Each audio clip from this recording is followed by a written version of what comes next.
Outras Vozes, segundo programa, 29 de janeiro de 2021. Outras vozes. Outras vozes. Outras vozes. Então, minha gente, o primeiro programa foi aquele impacto, né? Porque eu acho que tá todo mundo querendo falar, assim, ouvir alguma coisa sobre esse vírus, né? Para a gente começar o Outras Vozes e a gente se conhecer melhor, tá mais próximo, mais íntimo e tal, a gente decidiu, então, um pouco se apresentar. E aí, sem programar nada, a proposta é essa: o Marcelo vai me entrevistar, vai me fazer algumas perguntas e eu vou tentar responder de formas que a gente se aproxime mais. Pois Tô é. pronto, Marcelo. O programa Outras Vozes, para começar, vamos então ver as vozes de quem está fazendo as outras vozes. Você conhece a voz de quem está fazendo as outras vozes? Vamos ver o que esses caras pensam. Eu vou pedir você que fale uma questão central, problema para o planeta hoje, para o mundo, para a humanidade. E depois eu vou lhe perguntar uma questão central de saída para problema. Claro que elas não são únicas e definitivas, mas o que você pode trazer. Então, se hoje a questão central de problema para a humanidade que a gente está enfrentando hoje, que você acha que deve ser encarado? O que me vem assim à cabeça é a ignorância com relação à natureza da morte. Uau! Fale aí mais para a gente como é isso. Olha, é muito simples a gente dizer que quando a gente nasce, a morte já é presente. Você acabou de nascer, você começa a morrer. Só que a gente se esconde dessa realidade e mesmo aqueles que falam sobre ela e entendem que é uma lógica, porque você vai ter 2 anos, 3 anos, 4 anos, 5 anos, 80 anos, 90 anos, e aí vai morrer. Então a gente está dizendo por isso. É uma lógica e aí todo mundo se conforma. Mas, primeiro, o medo não passa. E eu diria que a humanidade gasta 90% do seu tempo tentando se distrair e não pensar sobre o que é o processo de vida e morte. E alguns inventam algumas coisas e se apegam àquilo alienadamente como verdade. Você acha que esse medo, esse fugir do processo de viver e morrer se apresenta em termos de instituição, de cultura, de comportamento, por exemplo, em igrejas, poderes políticos, manipulação econômica de mercado, esses elementos que nós podemos chamar de elementos graves assim para a saúde social da humanidade, tem a ver com esse medo? Ele está no fundo dessa superexploração, dessa manipulação, dessa destruição desses modelos de sistemas econômicos e sociais que nós vemos? Acho que isso é evidente. Todo o controle, é interessante isso, né? Desde os grandes poderosos de antigamente, né? Se a gente pegar a Netflix ali, você vai ver o Marco Polo, né? Ou você vai ver o Império Romano, né? Como é que ele governava? Era criando símbolos, normas e ações, né, que provocavam muito medo na população. Isso era muito explícito. Hoje é tudo muito mais sutil, né? Acho que a grande pergunta ela não é se a igreja, para ter o poder que tem todas as igrejas, né? Inclusive algumas instituições alternativas, não vou dizer as espiritualistas, porque está na sua essência ser livres e pensar e ter autonomia. Mas as igrejas institucionalizadas, robustas, que têm uma instituição por trás, elas se utilizam muito do mecanismo do medo, não é, para manter o seu poder, seus fiéis, poder econômico, assim como a ciência, quando ela não destrincha exatamente como é o processo da saúde e o que é que causa o desequilíbrio na saúde, porque ela tem que vender o remédio, não é? Então tem que ter todo esse processo. Mas eu acho que a grande pergunta, Marcelo, é por que que isso acontece? O que é que está no fundo dessa questão na relação de evolução da vida de um modo geral e do ser humano? Por isso que eu entendo que se a gente não pensar sobre a morte, a gente não se liberta do medo de viver. Outras vozes. E o medo acaba sendo a fonte para manipulação, para guerra, para o ódio, para separação, porque a gente tenta se apegar a crenças, a salvadores, a salvações, a consumo, a um bocado de coisa que são muletas que a gente se sustenta porque a gente tem medo. Porque o medo da morte também é o medo do amor, né? O medo de se entregar, de confiar. A gente vai morrer, mas a gente confia que o universo, nós somos eternos como o universo, como as estrelas. É tudo transformação. Se você chegou agora aí na TV, ligou a TV agora, nós estamos batendo papo com o Vasco Aguzoli aqui no programa Outras Vozes. E a ideia aqui é a gente conhecer as vozes de quem faz as outras vozes. No caso, sou eu, Marcelo Rocha, e Vasco Aguzoli. E nesse programa a gente está entrevistando o Vasco Aguzoli para você conhecer melhor o pensamento dessa cabeça aqui, que está ao meu lado, que tem uma longa história de vida bastante interessante, dinâmica, de muitas experiências incríveis que ele já viveu aí nos seus 60 e poucos anos. Bem, essa é a primeira pergunta que eu trouxe para você. Qual é a grande questão que você identifica hoje que é um problema para a humanidade? E a outra pergunta é: qual é a grande questão que você traria, assim, uma grande questão, não a grande questão, mas uma das grandes questões que você resgataria na perspectiva de a humanidade pensar, refletir como perspectiva de saída dessas crises, de mudança dessa forma de vida que a gente está tão deletéria, tão destrutiva? Eu sinto, por exemplo, e percebo que o amor tem gradações, né? E eu acho que essa é uma grande questão. O amadurecimento do amor. O que é o amadurecimento do amor? Você é amado pela sua mamãe, pelo seu papai, por todos que estão ao seu redor. E você é um ser puro, divino, encantador. As crianças, não é? E depois você começa a se separar e você escolhe um objeto pelo qual você se apaixona. Pode ser uma outra pessoa, ou pode ser algo, uma coisa, ou pode ser um animal. E aí você entende que o amor é aquilo. Aquilo é o seu amor. À medida que você vai, e é saudável esse egoísmo, né?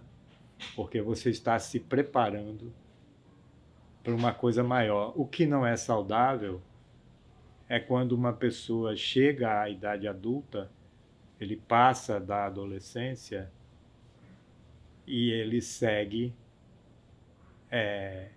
dizendo: eu amo isso, eu amo aquela pessoa. Ou ele não consegue nem dizer que ama, mas ele se apega e controla aquilo que ele pensa que ama ou que ele quer ser amado por aquilo. E ele não entende que ele só vai ter saúde enquanto um ser pulsante, acompanhando o processo da vida, se ele puder expandir esse amor. Então eu acho que essa é uma grande questão da humanidade, porque nós temos uma educação e um processo político e econômico que infantiliza os seres humanos, deixando eles sempre naquela idade do egoísmo. Então talvez eu possa chamar isso de egoísmo, essa grande questão que você me pergunta. O desdobrar do egoísmo, quer dizer, a resolução dessa forma egóica de se comportar.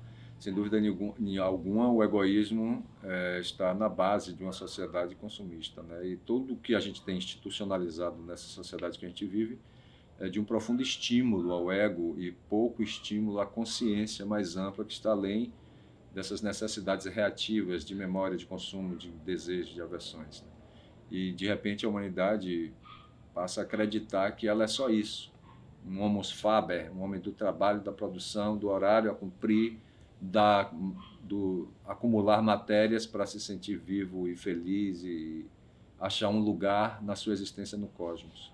Aliás, até o cosmos, nesse homem comum moderno, já sumiu de referência. Ele vive tão mergulhado, né, no ego aqui, na ação e reação dessa vida material, que ele esquece até que ele é um membro de uma comunidade cósmica de planetas, galáxias, e a gente está aqui como um grande fenômeno universal. E o que a gente está fazendo com essa vida incrível que surge aqui, que sou eu, que é você. Né? Essas reflexões eu acho que têm se perdido muito. Engraçado que eu brinco com meus sobrinhos quando eu estou lá no interior, que eu vou com eles, aí eu sempre saio com os meninos e vou para um lugar sem luz urbana, um lugar rural, assim, mais afastado, para ver o céu. E ali fico, falando das constelações, olhando as estrelas. Eu tenho uma sensação clara, nítida, assim, que, dentre várias coisas, é só uma curiosidade, viu, gente?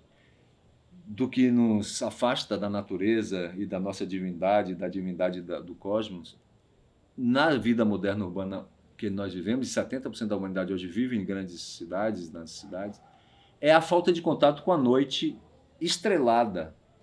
A percepção de que quando você olha para o céu estrelado, fica claro que é uma comunidade de sóis, de estrelas, de mundos. Olhar para o céu à noite, além de ser poético, inspirador, é profundamente filosófico e existencialista. Dentro das cidades, nós vivemos sobre os asfaltos, então a gente tem um isolamento com a terra.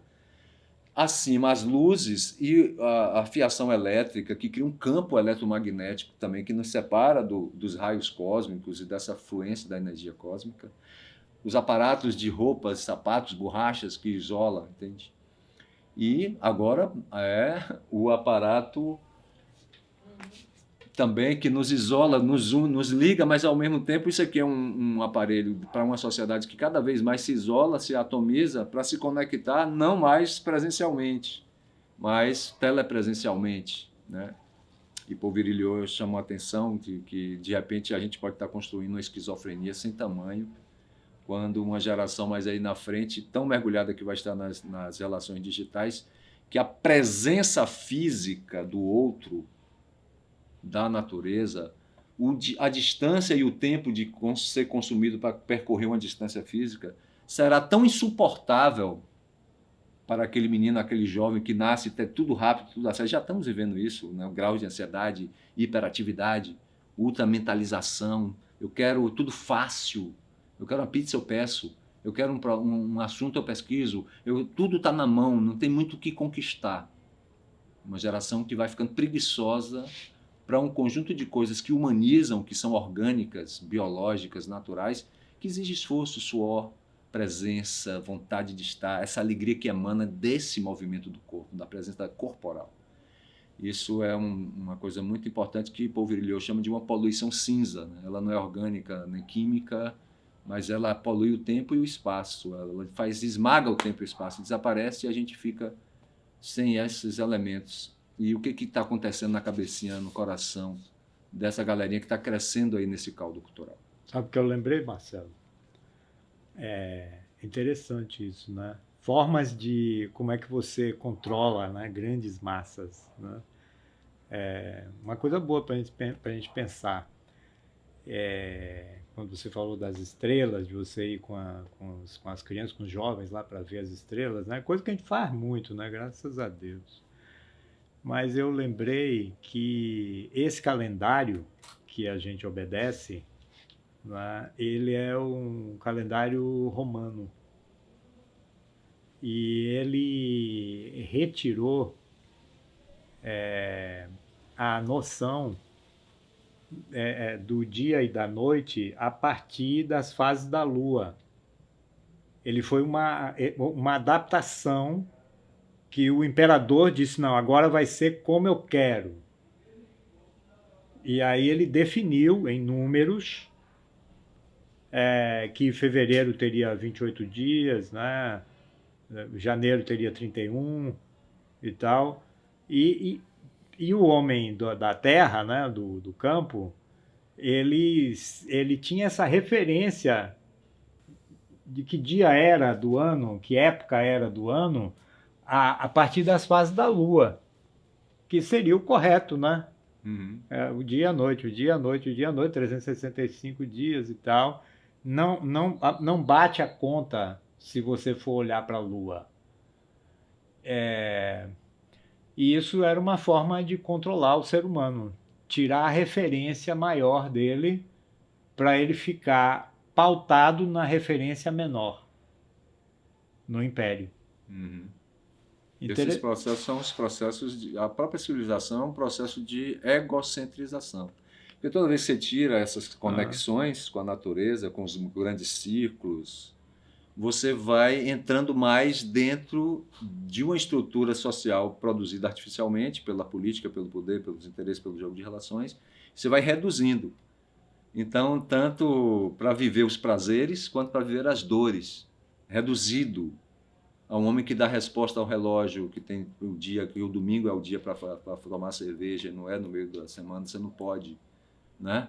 Você não pode fazer isso tal hora, porque tudo, isso, a sociedade industrial levou isso ao extremo, né? Quando tira os camponeses, que ainda que já estava no calendário gregoriano e tudo, mas lá, como camponeses, tinham todo um conjunto de vida mais orgânico, mais próximo da natureza, mais sazonal. E aí tem que botar na fábrica, criar horários, relógios, pontos para bater e pegar aquela mão de obra que tinha toda uma organicidade com a terra para jogar dentro das fábricas e escravizar pelo relógio do ponteiro.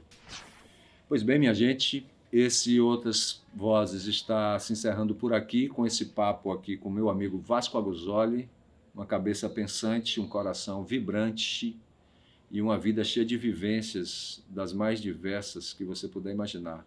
Ele e eu apresentamos esse programa Outras Vozes aqui na TV Quirimurê, a TV da comunidade, a TV pública da Bahia, a primeira do Brasil.